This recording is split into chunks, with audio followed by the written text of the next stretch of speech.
Audio வெளியிடுவதற்காக Malaysia சென்றிருந்தார். அந்த கூட்டத்தை பார்க்கிற போதே அண்டை நாடுகளாக இருக்கிற மலேசியாவிலே வியந்து போகின்ற அளவிற்கு அந்த நிகழ்ச்சி உலக நாடுகள் திரும்பி பார்க்கின்ற அளவிற்கு உருவாக்கப்பட்டிருக்கிறது.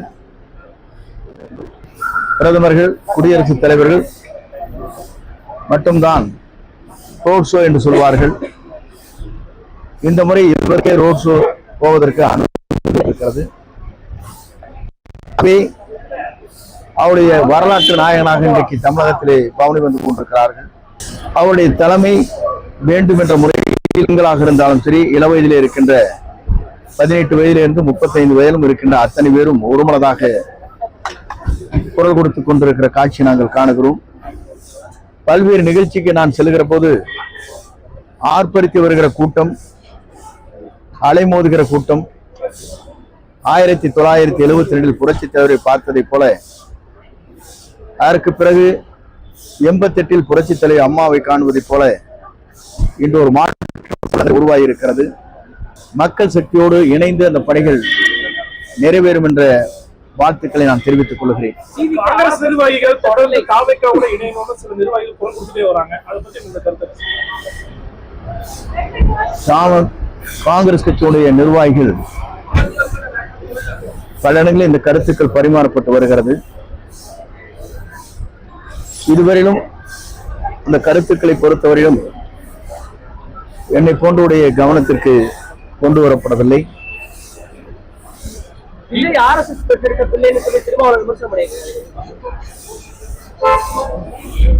ஒவ்வொரு தலைவரும் ஒவ்வொரு கருத்துக்களை சொல்லுகிறார்கள். அப்படி என்றால் நாங்கள் சொல்ல வேண்டும் என்று சொன்னால், இலங்கை தமிழருக்கு குரல் கொடுத்த சீமான் அங்கே விருந்து உண்டு விட்டு பரிசு பொருளை வாங்கி வந்த காலம் இருக்கிறது, மறந்துவிடக்கூடாது. காங்கிரஸ் நிர்வாகிகளோட கருத்துக்களுடைய கவனத்துக்கு வந்தா என்ன? இன்னும் கவனத்திற்கு வரவில்லை. கவனத்திற்கு வந்தால்தான் அதற்கு பதிலளிக்க முடியும். இலங்கை மீனவர்கள் இந்த ராமேஸ்வரம் மீனவர்களை குறிப்பிட்டு போயிடுறாங்க இலங்கை கடற்படை. அதனால தமிழக வெற்றிகளை பொதுவாக வந்து ஒரு புதிய இயக்கம் துவங்கி இருக்கிறது. ஒரு வரலாறு படைக்கிற இயக்கம். எதை வேண்டுமானாலும் மக்கள் கோரிக்கை வைக்கின்ற போது அந்த கோரிக்கை ஏற்ப எப்படி நாம் நிறைவேற்ற வேண்டும் என்பதை ஆய்ந்து அந்த பணிகளை மேற்கொள்ள வேண்டி இருக்கிறது.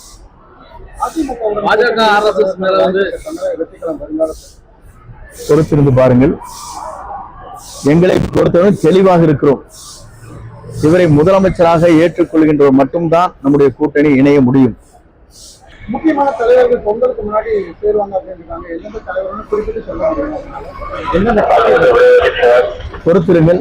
விரைவில் ஜனவரி முதல் வாரத்துக்குள் அத்தனையும் தெரியும். எல்லோரும் வாழ வேண்டும், எல்லோருக்கும் வேலை கிடைக்க வேண்டும் என்பது எங்களுடைய நோக்கம். பொதுமக்கள் சந்திப்புல திமுகவை எதிர்க்கிற அளவுக்கு பாஜகவை எதிர்க்காம இருக்கிறதே அதன் அடிப்படையில் திருவாரூர் சொல்றாரு. ஆனா களத்தில் நீங்க பாஜக எதிர பெரிய அளவில் விரும்பி செயல்படுறீங்க. எங்களை பொறுத்தவரையும் தெளிவாக சொல்லி இருக்கிறார். நாங்கள் தெளிவாக புரிந்து கொள்ள வேண்டும். ஈரோடு பொதுக்கூட்டத்திலே பேசுகிற போது 2 கருத்துக்கள் பரிமாறப்பட்டது. அங்கே இருக்கிற லட்சக்கணக்கான மக்களும் அதற்கு கோஷம் அளித்தார்கள். கொள்கை ரீதியாக நாங்கள் எதிர்க்கிறோம். யாரை அப்படின்னு கேட்டார். சொன்னாங்களே இல்லையா? தெளிவாக மக்கள் சொன்னார்கள். மக்கள் உணர்வைத்தான் அவர் பிரதிபலிக்கிறார்.